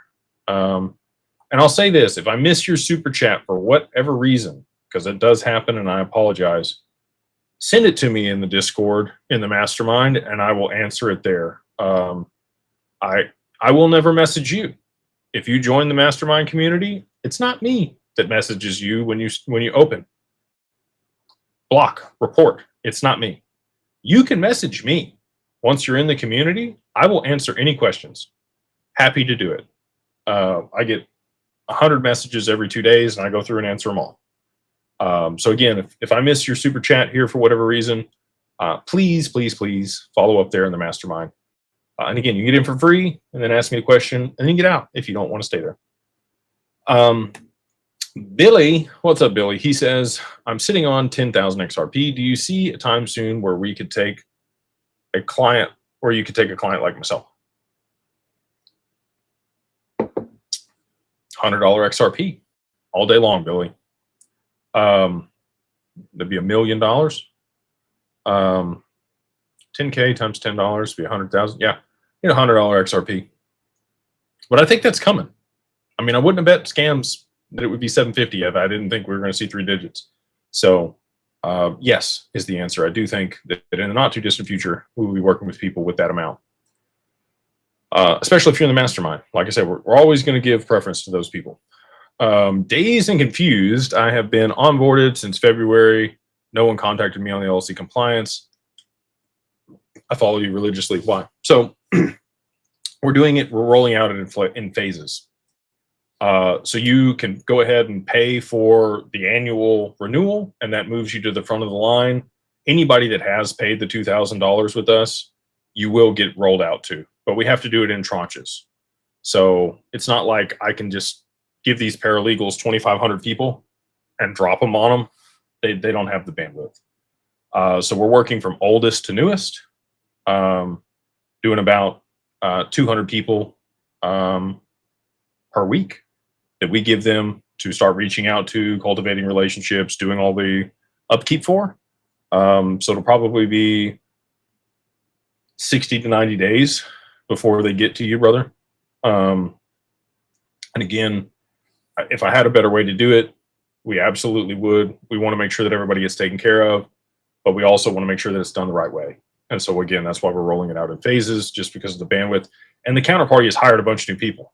They've hired 10 more people just for us also. So they're training those people, making sure everything's done correctly, and they will get to you. But again, if you do want to move to the front of the line, you should have received some emails from us. You can go ahead and pay for your annual renewal, which you're about halfway there anyway. And that'll get you moved up to the front of the line, and you'll be able to, start working on the compliance immediately. Let's see here. Make sure there's some other super chats down there at the bottom. I'm coming back up from the bottom. Thoughts on quant? Don't like it. No, Overledger is awesome. Overledger is going to be integrated with Oracle. I don't know if you guys saw the announcement for that. Super, super bullish on Overledger, the protocol. Quant does not move value on Overledger. It's just used to pay the fees. So could there be a supply shock on Quant because so many people want to use Overledger? Possibly. But the value in the protocol is not the token when it comes to Quant. Which is unfortunate because I made a bunch of money on Quant. So bought Quant at $7 back in the day. Matthew says, Jake, and maybe that's my bias too. And that take what I said with a grain of salt. I hope you make a bunch of money on Quant. I want to be wrong about Quant. You asked my opinion. That's where I sit with it today. Matthew says, what's up, legend? How are you, sir? Will Ripple be denied their banking charter? Nope. Because of a banking association lobby? Nope. Also, thoughts on BlackRock breaking away from Wall Street and calling for interest rate cuts. Is that a good sign? They want things to unwind. They are here to repackage the debt, and they need another catalyst to roll all this stuff out. So, that's why they're in the position that they are and on the side of Ripple. I think more so than people realize. But yeah, I don't think that there's any possibility that Ripple would get denied for their banking charter. I think incumbent banks are they know that they're behind and now they got to try to catch up. And in addition to that, BlackRock, I think, is more in bed with Ripple than people realize. K Moore, what's up, Kurt? How are you, sir? Thank you, dude, for the super chat. Come on, man. Thank you so much. Appreciate you, brother. Just a thought for y'all to consider. If Jake can share his thoughts on how things may play out and is highly convicted in the outcome, you got to be mindful of the value being shared. August, AG like gold is looking real bold. Oh, it says gold. I thought he was laying down some rhymes there. Yeah, I agree with you, brother. Again, out here advocating for this. It's how I see it playing out. And again, I don't claim to know everything. Feel like the right people have given me the nod at certain points, which has been nice. And that's part of the conviction that I have. So, and I come out here and share that openly with you guys. Share a lot more stuff in the mastermind that I don't share here publicly. But I do think that August is looking bright. Sun is shining bright in August. For all the Leos out there, shout out to all the Leos. There's the quant deal again. Let's see here. All right, I think I've got enough. Well, maybe one more here, and then we'll go back down to the bottom. We got Cade. He says Ripple will end the escrow dumps once they get to 25 billion left in escrow. I think some other party is going to take over the escrow, Cade. I think they're going to have to give it over, especially if it ends up being a tier 1 asset or a tier 2 asset in the banking system. They're not going to allow a corporation to manage the escrow. Do you believe XRP will hit a $20 range in October? It's all based on catalysts. The ETFs could drive it there. Silverado man, love that Chevy. XRP flip-flops. Do you have XRP flip-flops? I want some XRP flip-flops. If you have them, you should sell them. Aloha from Hawaii. I know you explained this many times, but after the Japan squeeze, people selling positions to pay debt, how does XRP fit in? Mahalo. I'm revamping my theory a little bit when it comes to Tether, because obviously the stablecoin bill didn't do it. They've got a long time that they can get things rectified there. Because Tether's involved. Tether's going to have problems, and that's what's going to cause a liquidity crisis. It might depeg. It's also going to have implications for Bitcoin and other exchanges and currencies. So if the reverse carry trade causes insolvency or bankruptcy for some of the collateral on Tether's balance sheet, so they hold corporate debt and bonds as part of their backing. I'd say close to 80% of their backing is U.S. Treasuries, but the other 20% is consistent of Bitcoin, corporate debt, other things that are not just tier 1 collateral. I think they have some gold too, which is tier 1 collateral. But if those were to go bankrupt and there were a run on Tether and people got freaked out because it depegged, you could see some pretty interesting things. So that's kind of where my thesis is headed at this point. Maybe they're involved with Epstein, and that's what shakes out there, and maybe they get sanctioned because of human trafficking and some other stuff. They're going to be strategically removed from the picture, and I think Tether is the plug on Bitcoin too. Again, I don't know that Bitcoin completely goes away. Maybe it rebounds and it goes to millions of dollars later. But I'm kind of with Michael Saylor. I think it goes to $1 million or zero, and there's not much in between. And if Tether depegs, zero's looking a lot more promising than $1 million. So we'll have to see how things shake out. But basically, there's a liquidity crisis. People need to de-risk. They need to settle real time on the back end of the stock market. They roll ETFs in between the demand from the ETFs and treasuries and FOMO from the announcements and settle the lawsuit, and the need from all the exchanges that won't be selling XRP. They'll be hoarding it for themselves. The price will skyrocket because of a supply shock. Basically, no supply and extreme demand. Papa says, "G'day, Jake. Looking to cash in some percentage of my bag to buy a farm. Will a bank freeze transfer from exchange? God bless you and your family." Not if you have things set up in a corporation, it's seasoned into a bank account, and you've let them know, and you work with somebody that's got private banking. You're not going to have that issue. Again, need to set these things up and be proactive on the front end. If you're moving it to your personal bank account, they're probably going to freeze, especially if you've never had 7 figures in there before and you move it off of a crypto exchange and it lands in your account. Hell yeah, they're going to freeze it. Looks like fraud. Looks like something sketchy. But if you've already done business with them for 6 or 8 months, you've moved large amounts of money through the account, it's seasoned in, you've already had conversations with your banker, they know that you're going to be liquidating a position, you've told them that that's why you're opening the account. It's just about communication and time. You've seasoned in stuff. And I know people don't want to hear that. They think that they can rush just right at the end and get all this done and it's going to be fine. It's not going to be fine. It's not going to be fine. Banks are very leery, even after regulation, about crypto. And I think they will continue to be that way until they offer their own crypto stuff. We have started to see some banks offer purchase for crypto. Some credit unions here in Texas have launched that. But I do think it's likely that it's, especially there in Australia, my man. Australia is very, Like they're limiting you to like, what was it, $10,000 a year or month that you can invest in crypto. I think Canada was $30,000 a year. Like those jurisdictions are extremely stringent when it comes to crypto. So I would set up a corporation or a trust, get bank accounts, season those in, make sure that you have the phone number of somebody high at an institution or a partnership that you've garnered and a relationship with people. And then you're much better off to protect that transaction when it does occur.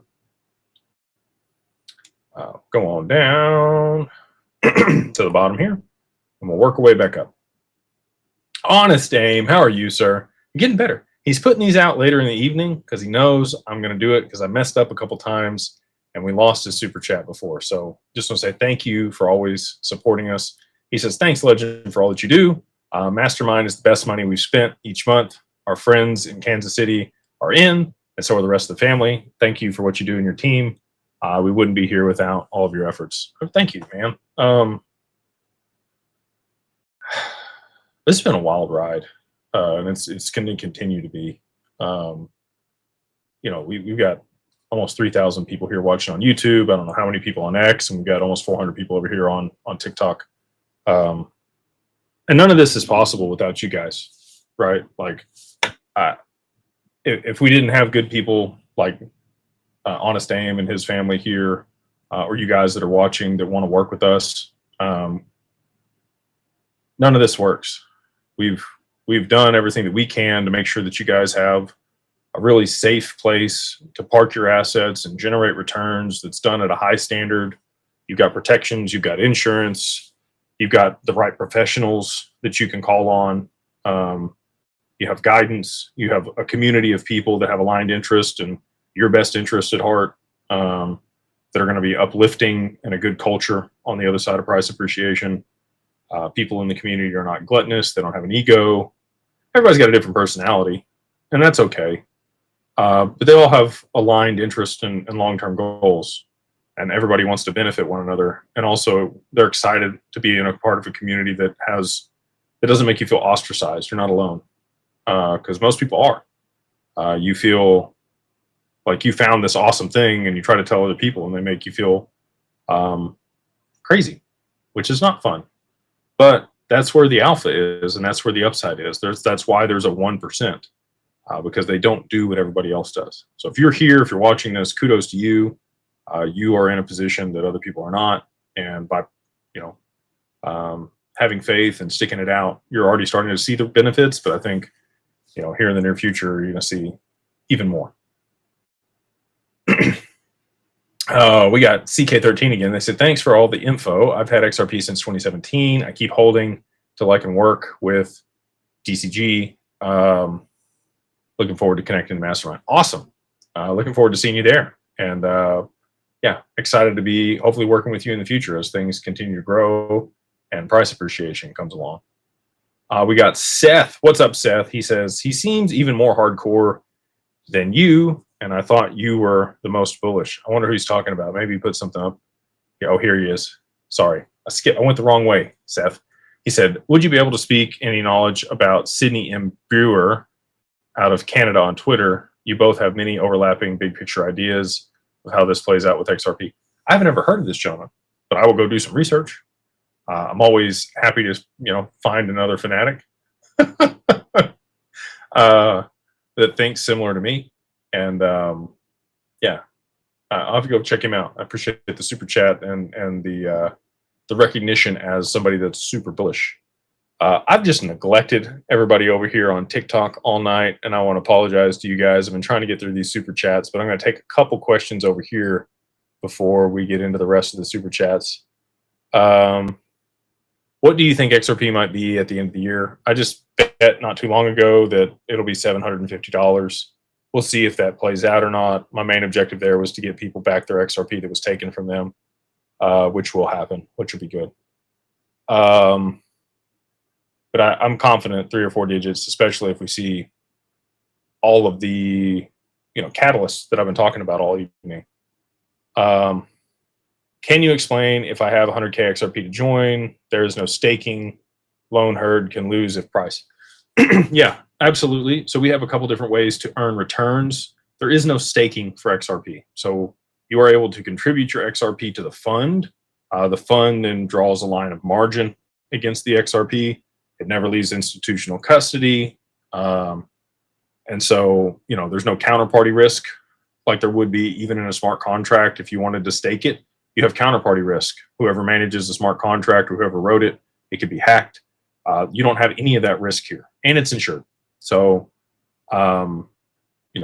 with that, you're able to, we take that margin, trade like half of it in market neutral strategies that have produced somewhere between 20 and 40% for the past 6 years. They have proven track records. You can look at the tear sheets. They've been audited. And, we're expecting somewhere between 8 and 20% returns. That's what we're targeting for these funds. So very similar to staking type returns. One of them is cash flow. So it does quarterly dividends that it pays you income off of your XRP. We just paid our first distribution at the beginning of this month to everybody that participated in that. So that was pretty cool. Nothing huge. It was almost, 0.75% over the last quarter. So nothing to write home about, but free money. You got paid on your XRP for not doing anything. It just sat in an account protected and you got paid. We are going to have some other stuff in the near future where, again, it just sits there and you get paid. And it'll be a yield product instead of returns. Yield is, standardized. You know how much you're going to get. It's guaranteed. Whereas returns they fluctuate. One quarter could be really high. Next quarter could be really low. Or in our case, the first quarter could be really low. And the next quarter could be really high. So if that sounds interesting to you, if you want institutional custody, if you want an advisor, if you want insurance, all the other wonderful things that we have there, Digital Wealth Partners, you can just go to digitalwealthpartners.net and book a consult and have a conversation and see if it's for you. We are about 20 minutes from wrapping it up here. So I'm going to try to take a couple more super chats and a couple more questions over here on the TikTok, and then we'll wrap it up tonight. We've got Gary became a member. Appreciate you, brother. A lot of people that are members, here in the channel. Appreciate you guys on that. We've almost got, this would be really cool. I don't know if y'all could help me out with this or not, but I would really appreciate it. We're like 95,000 subscribers on YouTube, which just blows my mind. Maybe 96 now. The Brad Lee interview helped out with that a lot. But hopefully we can get to 100 in the near future. I think that plaque is cool. So, if you could share it with somebody, I don't ever say this enough on a lot, but if you would like, subscribe, share this with somebody if you have gotten value from this. It really does help the channel grow. And again, selfishly, I think it'd be cool to hit 100,000 subscribers. So appreciate you guys on that. And thank you for everybody that's already subscribed. Again, none of this is possible without you guys. So just want to say that I'm humbled and I'm grateful. And I feel really blessed to be in a position to provide value and help other people. And pretty cool to, it's been a wild ride.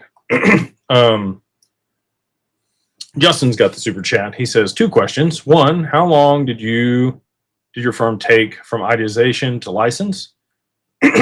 If one invests your minimum, will you waive your personal consulting fee? You're appreciated more than words can convey. So I don't meet with clients at Digital Wealth Partners. I do, in the beginning, I met with everybody. I did for years. I actually met with people for free for the first 100 people I met with. And I helped them, think about setting up trusts and mitigating taxes and what it would look like to manage their assets. And then we got the institutional custody side of things. And I just did custody to begin with. We didn't do any type of wealth management. I didn't even have my license. Still don't have a license. I just own the firm that, employs all the people that have licenses.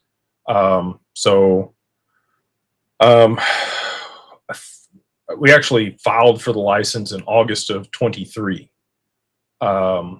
And really didn't get anywhere with it until August of 24. That's when we got enough advisors and got some traction, and there were enough people that wanted it that we started pursuing a relationship with Anchorage. And again, the acquisition of standard custody really put a damper on our ability to operate in any capacity. So we had to transition and do a bunch of stuff. So started talking to Anchorage in like May, June of 24, and then we started actually onboarding clients in October of 2024. So we've gone from $0 under management in October of 2024 to over $650 million under management today, which is, again, just super humbling, blown away. And we're the fastest growing RIA in the world. Like, there's nobody that's growing faster than we are, which, again, is wild to me. The next fastest growing RIA went from 0 to 600 million in 3 years. So even if you count from when we filed to where we are now, if you want to count that whole other year, I mean, go ahead. We're still the fastest growing RIA in the world. I don't waive fees. If you do have, a significant amount of XRP, in my mind, that's millions. I do occasionally jump in those calls with people, but they still book with our team. But I might participate in that capacity.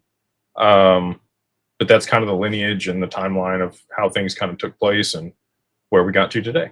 So hopefully that's good. I'll state this too. We do have a level of the mastermind where people can set up a time with me for much cheaper than the $5,000 for the 30 minutes. So I'll just state that. And again, if you want to try that out, it's no longer free. Mastermind is no longer free in 3 more days. So if you want to get in there and see what it's all about, you just go to beyondbroke.com and you can use the code. This is how you get in for free for the last 3 days here. Beyond Broke, all capitalized, the number 1, and then MO gets you a free month there in the group. And again, if you've been on the fence, if you've been watching these for a while and you're like, I don't know about that, we'll see, just jump in there. Again, it's free. Cancel at any time. It's month to month. There's no like contract or anything. And we wouldn't have 4,500 people hanging out if it wasn't valuable. I'll tell you that. So, again, looking forward to working with you, hopefully, Justin, and meeting you in the near future. Let me get up here. I got a couple more. Billy, we answered that one. Okay. So go back down here to the bottom. We'll probably grab a couple more super chats and then we'll wrap it up tonight. We got Hey X3. They say if RippleNet can be used by institutions without having to custody XRP, what will be some of the catalysts for a supply shock? So these are two pretty unrelated things. I guess you're stating like they would need to lock up a bunch of XRP and then there wouldn't be much left on the market. If they can utilize the infrastructure without settling through XRP, they don't need to hold it. You're accurate. This is true. However, it's much cheaper and much faster to leverage XRP in the software than it is to use fiat. And that's why as soon as 2 banks start doing it and they're able to beat out everybody in the market on margins, everybody will shift. It's just getting the first 2 people across the line. And Japan is going to play a big role in that. So at that point, and this is the other supply shock I'm talking about, I think they're orchestrating all of this to happen at one time where there's huge demand from banks, treasury, exchanges, institutions, everybody all at once. And that's what will drive the price and supply shock to cause price to move to a level that it can be used to start settling transactions over the main net. And once there's enough liquidity there and the transactions and volume starts moving over the main net, then it'll hold that price. So that's my thesis. We'll see. Again, you can call it tinfoil hat or delusion. I'm okay with either one of those. Steve Madden. What's Steve Martinez? What's up, Steve? He says, is it recommended to have your crypto and real estate in the same trust? Ooh. you can have LLCs inside of a trust, and you can use those LLCs inside of a trust to separate assets. That would be my recommendation here. If they're just inside the trust together, and you do have somebody sue the property or the owner of the property because they fall, and there's a lot of liability and potential risk associated with managing properties, and it's not inside the LLC, there's a possibility that they would be able to come after the other assets inside the trust. So I would highly recommend siloing each of the assets out in their own respective LLCs inside of the trust. And I would, again, work with an estate planner. I know enough to be dangerous. I would find a good estate planner and tax attorney that you could work with to do that correctly. And our paralegal firm will do it for you too. If you want to work with us on that, we can definitely set it up for you. We've got Omar. What's up, Omar? He says, I just saw a video you calling you crazy for a $2,000 price prediction. He kept saying market cap is a reason. Laugh out loud. I laugh out loud at market cap also. My question is, did the powers that be already put a value on derivatives on the XRPL, or how will they value them? So like I mentioned in Brad Lee's video, or the interview I did with him, derivatives are not quantified right now. They're somewhere between 400 trillion and $4 quadrillion. It's a lot of value, and those settle. People trade them every single day. There's a ton of volume on derivatives, so you would need a lot of liquidity in an asset to be able to settle all of those transactions. And again, like, these are protocols. I don't know how to impress upon people the level, like, market cap is not a good metric for these if you're going to relate it to the way that market cap is traditionally used. It's not like all of these shares are actively traded. So a lot of it can be withheld. Even though the total supply is a certain amount, the actively traded shares is very, tokens could be very small. Like, for example, for XRP, I talked to Simon at Uphold. This is a few years ago. We're sitting around having whiskeys, and really enjoyed that event, talking to him. And he asked me, he said, what do you think the total supply held by retail and exchanges is for XRP? And I'm like, the answer to this, but he asked me anyway, so I answered. And I said, maybe 5 or 6% of total supply, 5 or 6 billion XRP. And he was like, that's about right. So there's 100 billion XRP. 45 billion of that's in escrow, so just take that off the table. And then, you've got all this other XRP that's out here somewhere, but only 5 or 6% of it's even possible of being traded. Like, the rest of it's just held in accounts for institutions or NDAs or whatever else you want to say. Okay. Some of it's escrowed by individuals like me. So the available supply for this is not like a stock.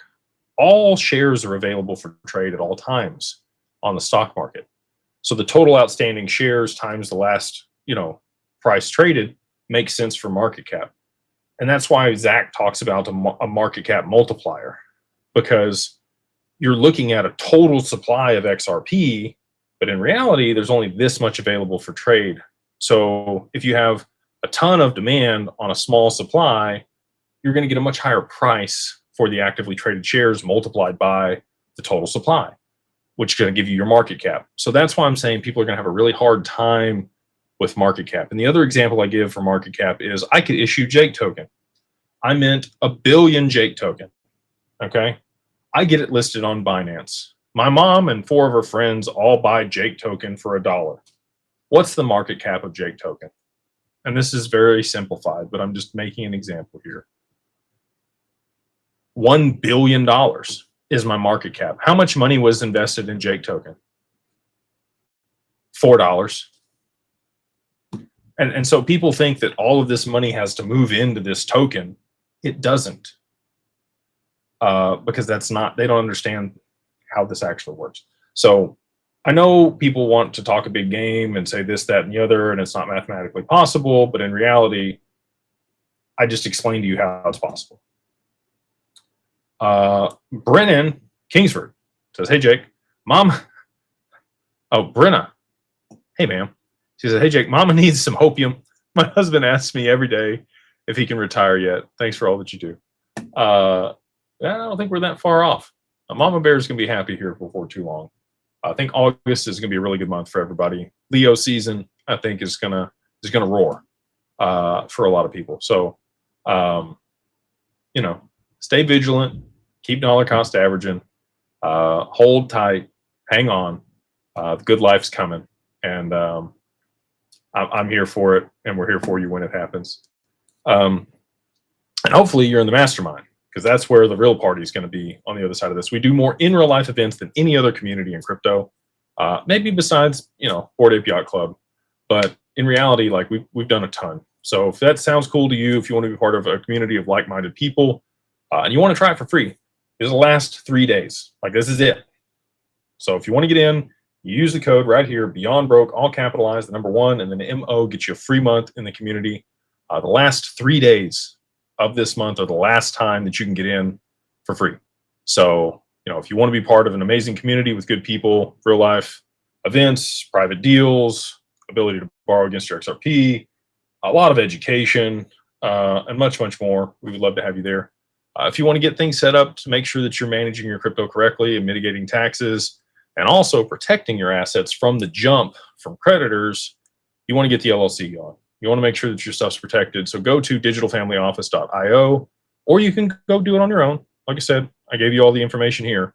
But if you want it done by professionals, work with us. It's $2,000 end to end, everything that you'd possibly need for your LLC to manage your digital assets. And you can use the code 50OFF, 50OFF, DAG LLC. Get you everything all in: EIN, articles of organization, certificate of good standing, your yearly report, your step-by-step process on how to move your assets into the LLC, your operating agreement that's going to cost you $1,800 to $2,500 at an attorney, just that piece if you get it done correctly. We provide a template for everybody on that piece. This person says $2,000 a month. No, it's $2,000 one time, Michael. And then, there is an annual cost to maintaining the LLC. So if you do want to move to the front of the line there at Laughlin and get everything handled on the corporate veil service that they provide, it's $1,000, annually to make sure everything's, structured and done. You get your own rep that calls you 10 times a year. You have your own person. You're good to go. So again, looking forward to working with you guys in that capacity. And last but not least, once you have the LLC set up and you do want to earn returns on your XRP, you want to protect it, you want to add beneficiaries, you want to add your spouse to your account, you want to know that your assets are going to pass to your family if God forbid something happened to you, and you want to be able to borrow against them and get access to all the really cool relationships and products that we're bringing, which I would love to just be like, here's the partners. If I did, everybody and their mom would run. I get right now. I can't wait to release the PR when this rolls, because everybody and their mother will want to come park their XRP with us. So you can imagine who that might be. I'm not going to say their name, but it's coming and not too far from now. So if you want to work with the best of the best, setting the standard in the industry when it comes to wealth management for digital assets, really the only people doing it is us at digitalwealthpartners.net. You can reach out to us through the contact us form there. You do need the LLC in place or a trust or an IRA.